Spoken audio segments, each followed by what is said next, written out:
tumekuja kwa sababu marehemu Mufti Sheikh Isa bin Shaban Simba alikuwa mwana tariqa na alipenda tariqa. Tulikuwa tunaona shughuli zake zote wa hawakosi. Kwa hivyo leo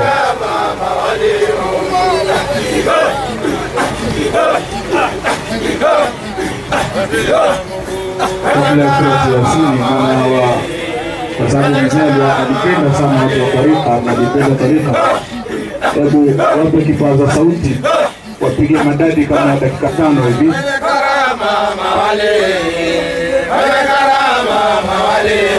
Allah wenye karama na wali, wenye karama na wali wa Mungu, wenye karama na wali, wala muridi, wenye karama na wali. Allah wenye karama na wali, wali yabaki na wali wa Mungu, wenye karama na wali, subhanallah, wenye karama na wali. Allah wenye karama na wali, wenye karama na wali wa Mungu, wenye karama na wali, wenye karama na wali. Allah wenye karama na wali, wenye karama na wali wa Mungu, wenye karama na wali, Islam, wenye karama na wali. Allah wenye karama na wali, wenye karama na wali wa Mungu, wenye karama na wali. Allah wenye karama na wali, Allah wenye karama na wali, wenye karama na wali, wenye karama na wali, wenye karama na wali. Assalamu alaykum wa rahmatullahi wa barakatuh. Wa alaykum assalam. Waheshimiwa mashehe pamoja na viongozi mbalimbali wa Waislamu ndani ya baraza na nje ya baraza, Mheshimiwa Waziri Mkuu mstaafu, kwa niaba ya Waislamu wa Shinyanga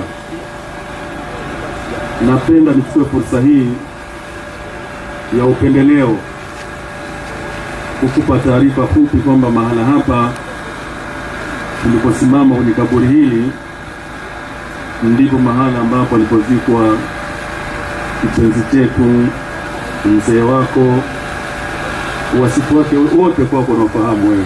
Ndipo mahala hapa tulipo mstiri, na tuliweka ada kabla hajafa. Alikuwa na taratibu kila mwezi huu wa Shaabani kabla Ramadhani alikuwa akija akiwakusanya Waislamu wa Shinyanga kwa ajili ya kuomba dua ya kuwarehemu wazee wake waliotangulia pamoja na Waislamu wa mji huu.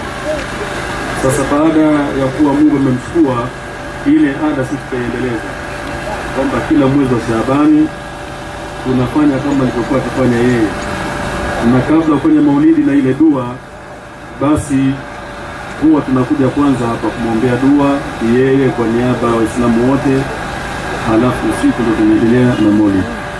Nilipenda ile mheshimiwa fuku ulifahamu ili taratibu za maombi zifanyike, tuendelee na sasa. Sasa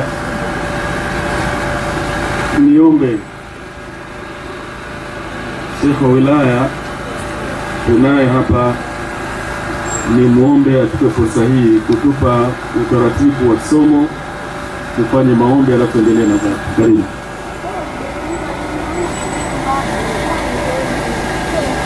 Inshallah muombe Sheikh Kiingiza atatuongozea baada ya naskata ambazo tutazisoma sote kwa pamoja, kisha atatuongozea dua ya kumwombea marehemu mzee wetu. Jalia kitaisir kula asir wa jafr al-jalal نختم بها وما لنا إلى حضرة النبي مولانا محمد المصطفى. الفاتحة.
بسم الله